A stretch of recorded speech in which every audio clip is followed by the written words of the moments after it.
My name is Hannah Vance. I'm 31 years old.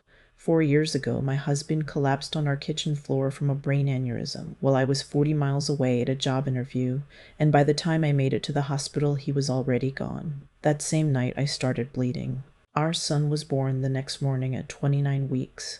3 pounds even, blue and silent, and hooked to a machine that breathed for him. I needed $46,000 in 6 days, or the hospital was going to move him to a unit 90 minutes away from the only surgeon who'd ever seen his heart. I called my mother and my sister 62 times across 4 days. My sister picked up exactly once to tell me I was making it about myself. They flew to Cabo that Thursday.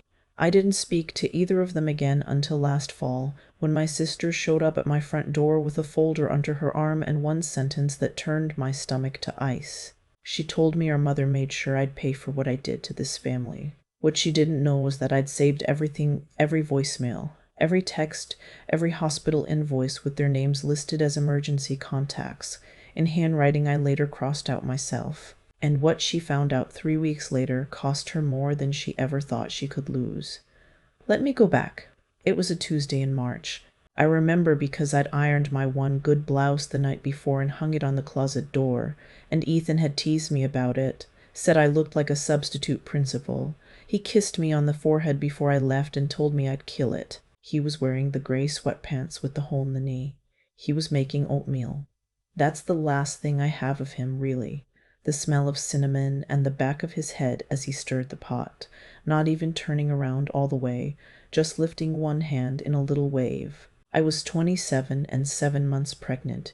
We painted the nursery a soft green 2 weekends before. We had the crib, but not the mattress yet. I kept telling myself I had time.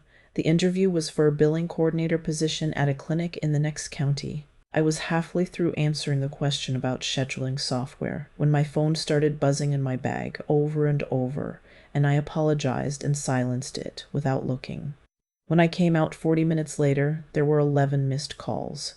A neighbor had seen the ambulance. Ethan had been on the floor for who knows how long before the mailman heard the dog going crazy to the door. I don't remember the drive.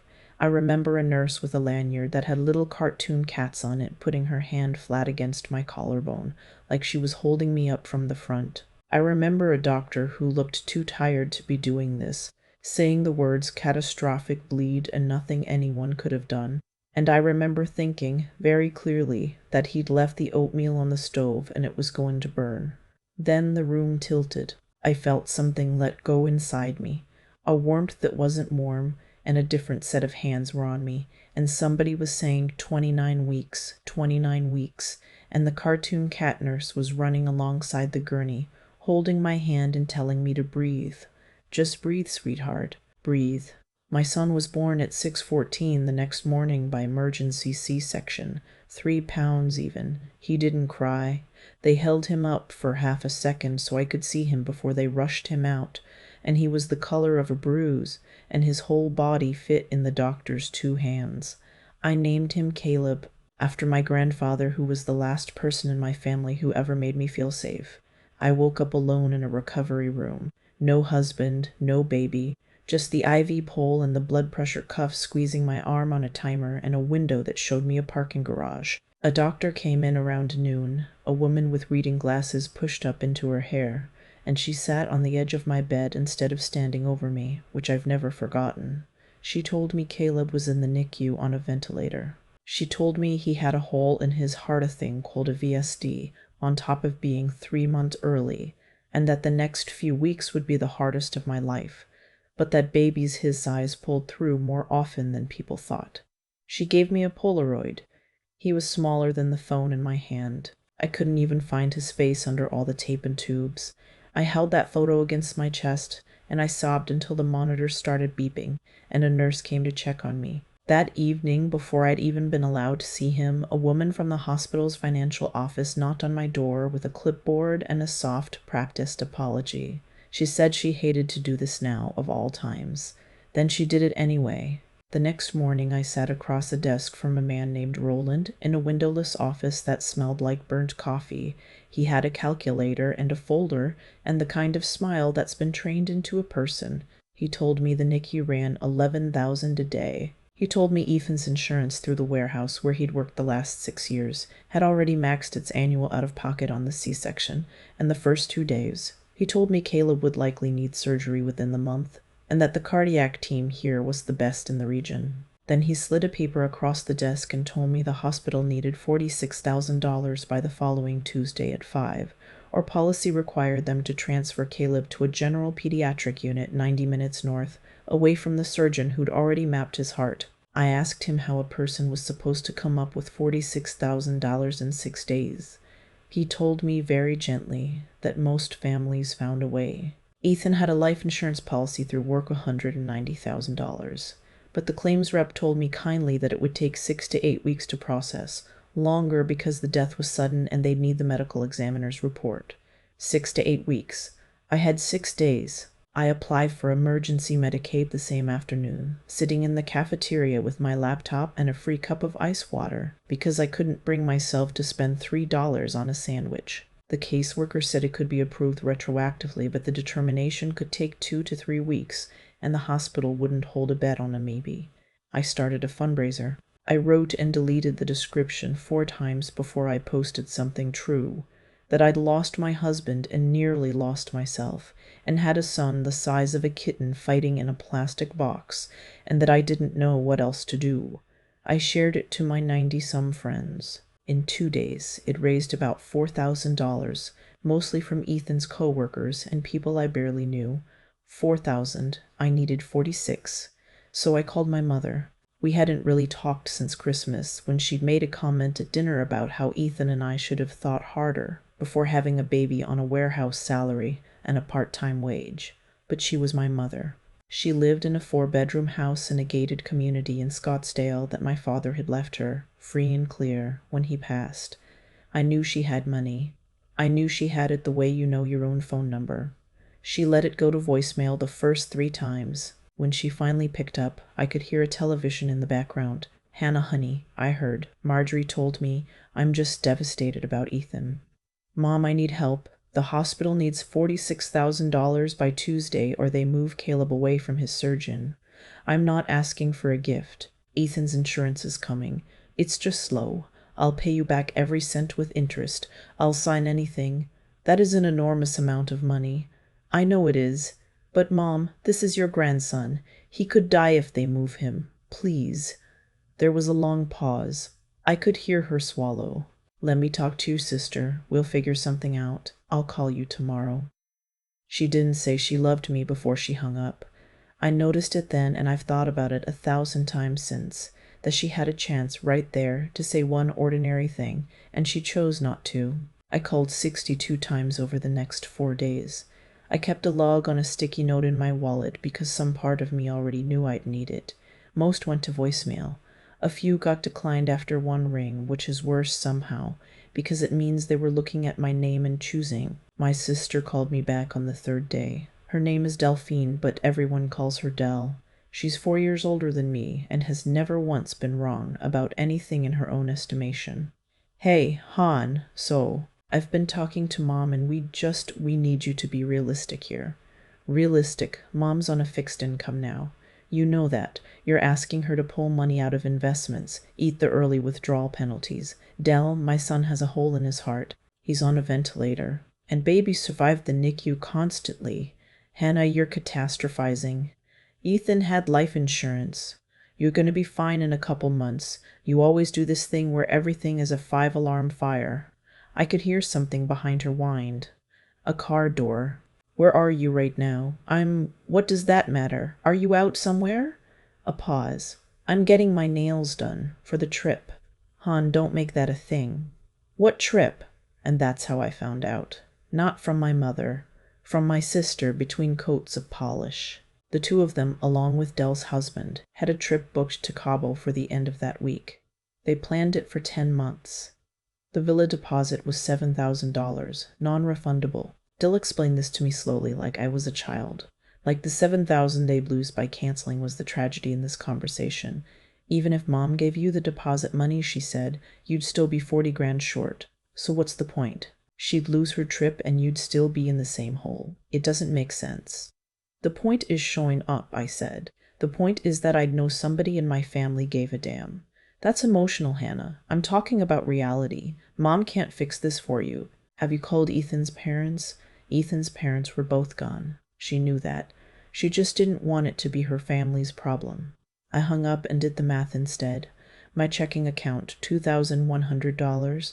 The joint account Ethan and I shared, $5,400. I sold my engagement ring at a pawn shop 2 blocks from the hospital for $2,800 and signed the paper without crying, which surprised me.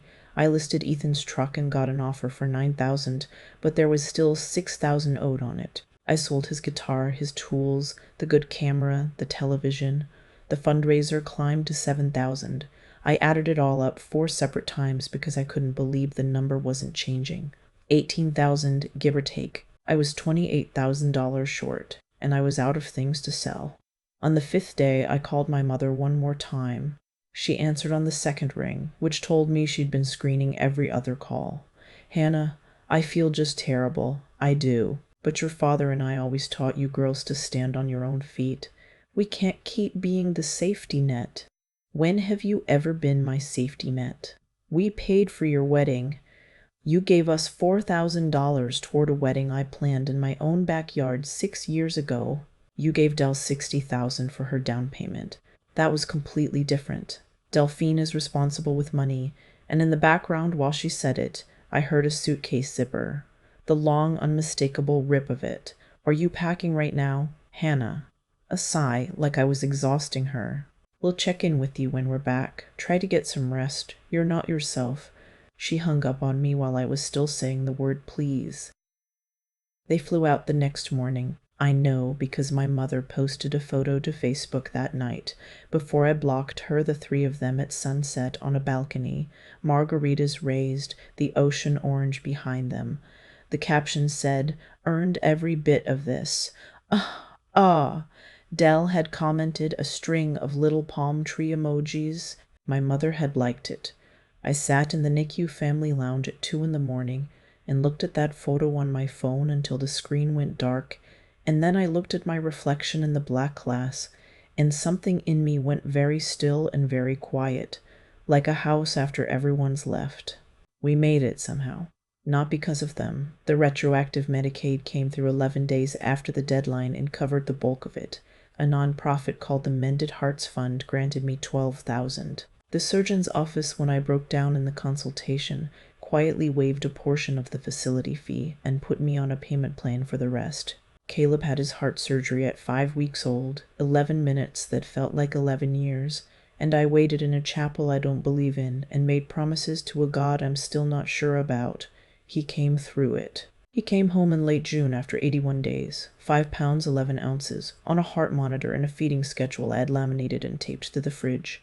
Ethan's insurance check arrived in May, $190,000. I sat at the kitchen table and stared at it and felt nothing at all, because the only thing I wanted it to buy was the one thing it couldn't.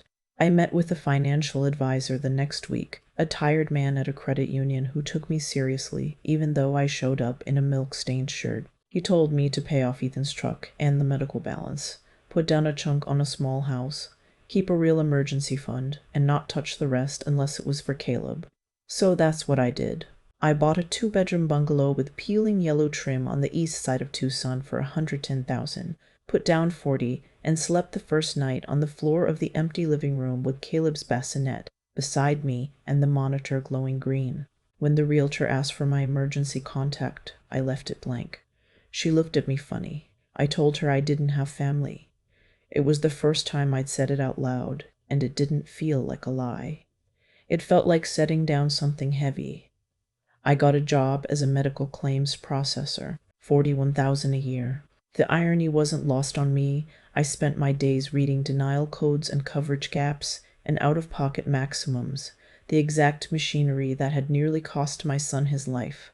I was good at it. I took a certification course online at night after Caleb was asleep and finished it in 7 months.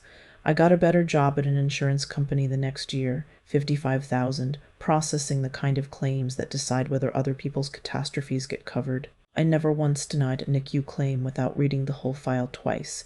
The years were quiet. I found a support group for parents of pre-armies that met in a church basement every other Wednesday, folding chairs and bad coffee, and those 4 women became the family I picked. Caleb grew. He was small for his age, and he got winded easily, and he wore glasses by the time he was 2, but he was sharp as a tack, and he laughed with his whole body. He walked at 16 months. He started talking in full sentences before he was 3, mostly about dinosaurs. When he was 3.5, sitting in the bathtub with a plastic Storis, he asked me, "Mama, why don't I have a grandma?" I told him he did, far away, and that some grown-ups have a hard time being family. He thought about it the way he thinks about everything, frowning a little, and then he said, "That's okay. I have you." And I had to turn the water on to hide the fact that I was crying.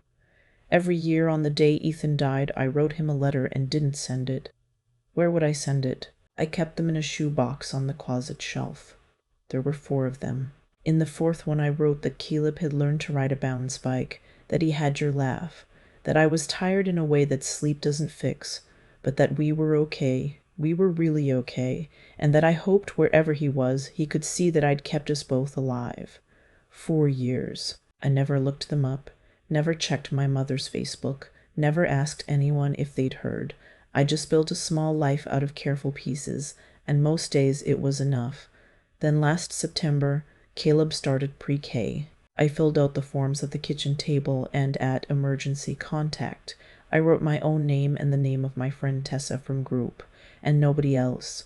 And I dropped my boy off at the classroom door and watched him march in with his dinosaur backpack and not look back. And I drove home thinking the worst was finally behind us. The next evening my phone rang.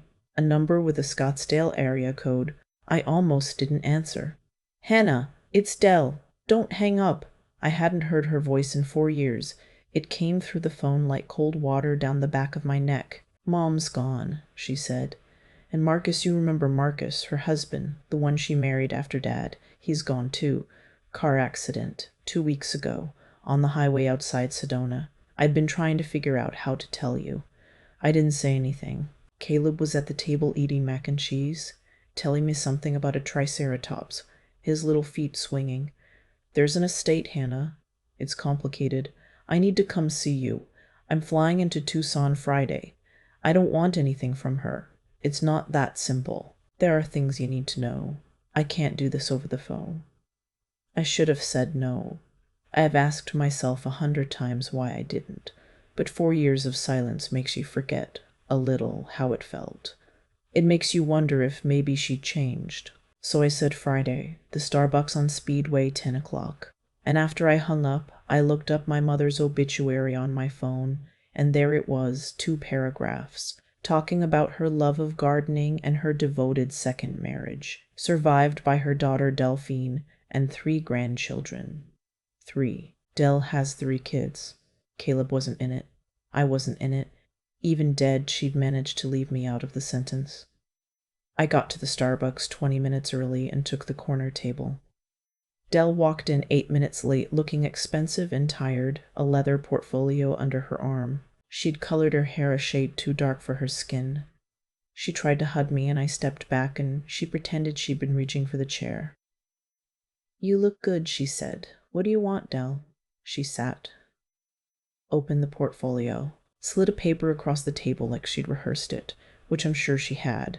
The estate, she explained, was worth a little over $2 million. The Scottsdale house, the retirement accounts Marcus had left, a brokerage account, some cash. There was no will on file with any attorney. Under Arizona law, with no surviving spouse, the estate split equally between our mother's children, me and Del, $1 million each. "You're entitled to half," she said. "I want you to understand I'm not trying to cheat you. I want this to be clean." "Then why do you look like you're about to be sick?" I said. She flinched. Then she turned several pages deep into the portfolio and pulled out a different document, and I watched her hand shake, just slightly, as she set it down. It was a will, our mother's, dated June of 2021, 3 months after Caleb was born, 3 months after Cabo. Notarized, signed in her looping, self-important hand. It left everything to Delphine. There was a clause, and I read it twice to be sure I was seeing it right. It said her daughter Hannah was deliberately excluded due to estrangement caused by Hannah's hostility and unreasonable financial demands during a family crisis and her refusal to reconcile. A family crisis. She'd called it a family crisis, like she'd been the one drowning. So why am I here? I said. If this exists, you get everything, because it was never filed. Dell wouldn't look at me. Mom kept it in the safe at the house. Her lawyer never had a copy. Legally, if I don't submit it to probate, it doesn't exist. The estate just splits by default. You get half. Then submit it. You'd get it all. I'm not. She stopped. Started over. I'm not sure I should. I laughed. It came out ugly. You're not sure. You told me I was catastrophizing, Dell. You were getting your nails done for Cabo while I was selling my wedding ring. And now you're not sure. I didn't know how bad it was. I told you he was on a ventilator. I told you the exact number. I told you the exact day. What part of my son might die did you need clarified? She didn't answer. Instead, she pulled out one more thing, and this is the part where the floor dropped out from under me. It was an insurance policy. A whole life policy on my mother's life. $500,000, beneficiary 100% to Delphine. I scanned it because I'd spent 4 years reading these for a living, and my eye went straight to the effective date the way it always does. The policy started on April 22nd, 2021. I knew that date. I will know that date. I will know that date until I die. It was the day after Ethan's life insurance check cleared into my account, the check I told my mother about in one of those 62 calls, because I was so relieved, because I thought maybe she'd be glad I'd be okay. There was an application note attached, a line for the agent to record the purpose of the policy. It said, legacy protection for responsible heir. Other child estranged. Ensure equitable distribution to trustworthy daughter. I sat there and felt the whole thing assemble itself in front of me like a machine clicking into place. She found out I'd received Ethan's money, and the very next day she sat down with an agent and built a wall to make sure I'd never see a dollar of hers, not because she was broke, not because she couldn't help, because I'd embarrassed her by needing her, and then by walking away. You already collected on this, didn't you? I said.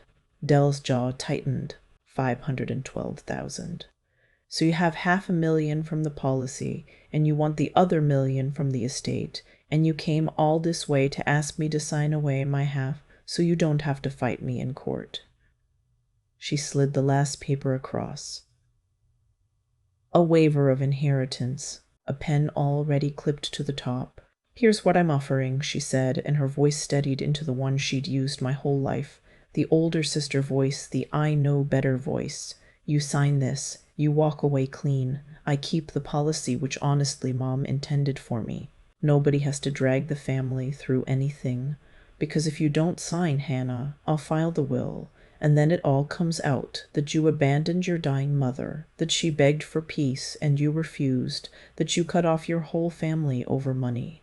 I'll make sure everyone knows. Your son's going to grow up hearing that his mother chose her grudge over her family. Is that what you want for him? I looked at my sister for a long moment, at the dark hair and the expensive coat and the pen she'd clipped to the page so thoughtfully. I need to think about it, I said. Take a few days. But the estate can't sit forever. I need an answer by next week. I walked out without finishing my coffee and sat in my car in the parking lot for 45 minutes before I could trust myself to drive. I didn't sleep for 3 nights. I read that waiver until I had it memorized. I made a list twice of everything $1 million could do. Pay off the house. A real college fund. A medical reserve, so I'd never again sit across a desk from a man named Roland. Retirement at 50 instead of 70. I almost signed it just to make her go away, just to never have to feel that small again. Then I called a probate attorney for a free consultation and told her everything. She listened, and then she said the thing that changed my mind. If the will was never filed, she said, it's legally meaningless unless your sister submits it. Without it, you're entitled to half automatically. If she does submit it, you can contest it, undue influence, the circumstances of how it was made, all of it. And honestly, the timing on that insurance policy, the application note, the call logs you kept, that's a pattern. A jury would understand a pattern. Could I win?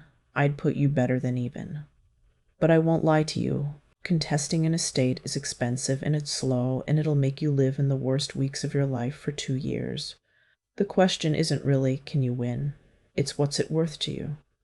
That night, I wrote my 5th letter to Ethan. I told him I didn't know if I was doing this for Caleb or for myself, and that the line between those two things had gotten blurry, and that I was scared the answer was that I just wanted my mother to be wrong about me one time before I died. I told him I missed him so much my teeth hurt with it. I put the letter in the box with the others, and somewhere in the middle of writing it, I figured out what I was going to do. I called Dell 4 days later and asked to meet again. Same place. I could hear the relief flood her voice. She thought she'd won. She showed up with the waiver, the pen, even a little portable notary stamp, like she'd hired someone to wait in the car. She sat down and folded her hands and said, "So, have you come to your senses?" "I talked to a lawyer," I said. "He says I've got better than a 60% chance if I contest." Her face changed. The older sister voice cracked right down the middle. "Hannah, don't be stupid. It'll cost you everything. You'll bleed it all out in legal fees." "Maybe." I pushed the waiver back across the table, unsigned. "But I'm filing the contest tomorrow. I'm going to argue Mom's will was made under undue influence. Yours, that she was grieving the loss of me, and you talked her into cutting me out completely. The same way you talked her out of helping me in 2021. I have your texts, Dell. I have the one where you called me catastrophic. I have my call log 62 calls in 4 days, 19 voicemails. I can prove I tried. Can you prove she did?" The color went out of her face. "And I'm filing a separate complaint on that insurance policy. The application note lists me as estranged, without disclosing the reason was the family's own refusal to help during a medical emergency. The timing one day after my husband's death, benefit cleared. That's not a coincidence, and a judge will see it. That's material misrepresentation." "Hannah, wait. We can work something out. I could give you 200,000 out of the policy money. Today, we don't have to. I don't want your 200,000. Then what do you want?" And I realized sitting there that I'd been waiting 4 years to be asked that question, and that I finally knew the answer. "I want it on the record," I said. "I want it written down somewhere official that I called 62 times, that she went to Cabo, that you got your nails done. I want it to exist somewhere besides my own head, so that when my son is old enough to ask what happened, I can show him I didn't make it up and I didn't lie down for it. That's all. That's the whole thing. This is just revenge," she said, and her voice was shaking. I stood up and put my coat on. "No," I said. "Revenge would be me wanting you to suffer. I don't, actually. I just want the truth to have a paper trail. There's a difference, Dell. You've never understood the difference, and that's been the whole problem." I walked out, and this time I didn't sit in the parking lot. I drove straight to Caleb's school and picked him up early, and we got ice cream on a Tuesday for no reason, and he told me about a kid who ate glue, and I laughed until my eyes watered.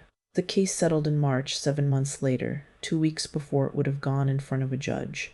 Dell's own lawyer, I found out later, told her she couldn't win, that the will looked exactly like what it was, and the insurance timing was indefensible. She didn't want my call logs read into a public record. She didn't want the application note projected on a screen, so she folded. I got my half of the estate, $940,000 after fees, and I dropped the insurance complaint as part of the deal, which let her keep that money, and I was fine with that, because the policy was never the point. I paid off the house with the peeling yellow trim. I put $200,000 into a college fund for Caleb and $150,000 into a medical reserve I pray we never need.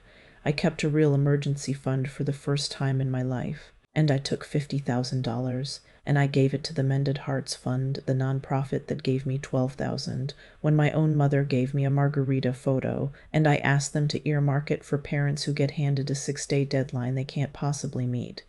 They named nothing after me. I didn't want them to. I just wanted the next Hannah to have a softer landing than I did. People ask me sometimes, the few people I tell, whether I feel like I won, and I think about that for a while. because I'm not sure one is the right shape for what happened. My mother is dead, and we never made up, and we never will, and I have to carry that, than not knowing whether she'd have ever come around.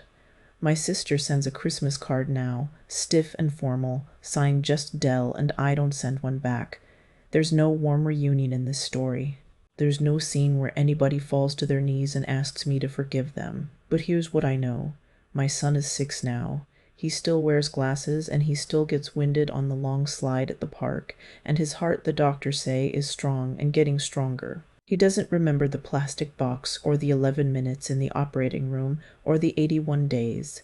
He thinks our life has always been this, the yellow house, the two of us, ice cream on random Tuesdays. And someday, when he's old enough, I'm going to open that shoebox and show him the letters, and I'm going to show him the call log I saved on a sticky note in my wallet for 4 years, and I'm going to tell him that when the people who were supposed to love us turned their backs, I stood up. I didn't beg, and I didn't disappear. I kept the receipts. I told the truth, and I made the truth count for something. So that's what I'd say to you if you've ever been the one calling 62 times into a phone that won't pick up, watching a sunset photo from people who should have been at your side. You don't have to set yourself on fire to prove you were warm. You just have to refuse to let them write you out of your own story. Keep your records, tell it straight, and build something good out of the wreckage. Not to win, not to get even, but because the people who walked away don't get to decide who you become. My name is Hannah Vance. My son is alive, and I'm not done telling the truth about how he got that way. The thing I keep coming back to, 4 years and 1 lawsuit later, is how every cruelty in my family followed a straight line of cause and effect. And so did every good thing that pulled me out of it. My mother didn't go to Cabo because she was poor. She went because she had decided, somewhere along the way, that a person who needs help has forfeited the right to be loved. That choice didn't come from nowhere. It grew one small decision at a time until she could zip a suitcase while her grandson lay on a ventilator and feel nothing but the inconvenience of my voice. Delphine learned it from her the same way you learn an accent, and she carried it all the way to a Starbucks table with a waiver and a pen. Watching them, I understood that the worst things people do to each other are almost never sudden. They're the harvest of 1,000 quiet little refusals to be decent, and I learned that I got to choose which line I stood in. When I sat in that NICU lounge looking at the margarita photo, I had a decision to make about the kind of person I was going to become, and I want to be honest with you. Some nights I wanted to become hard the way they were hard, because hard people don't hurt like I was hurting. But I kept choosing the other thing. I sold the ring instead of begging. I kept the call log not to wound anyone, but to make sure the truth had somewhere to live. When I finally won, I gave $50,000 to the fund that had caught me, because the only real answer to people who withhold is to be someone who gives. That's the part nobody tells you about doing right by people. It isn't soft. It's the hardest, most deliberate thing you'll ever build. What saved Caleb and me in the end wasn't luck, and it wasn't a windfall. It was the slow, unglamorous work of staying clear-eyed when I was exhausted, reading the fine print on Medicaid at 2 a.m, learning the exact industry that had nearly killed my son, until I could read an insurance application and see the cruelty hidden in a single date. Anybody can feel something in a crisis. Far fewer people keep thinking straight through one, and that clear thinking was worth more to me than any inheritance. But mostly it came down to refusing to quit on the days the quitting would have been so easy and so understandable. 81 days in that unit, 11 minutes outside an operating room. 4 years of building a life out of careful, boring pieces, while the people who should have helped sent palm tree emojis. If you take anything from me, take this. The people who walk away do not get to decide who you become. You decide that in the small hours alone, one stubborn choice at a time. Keep your records, tell it straight, and then go build something good.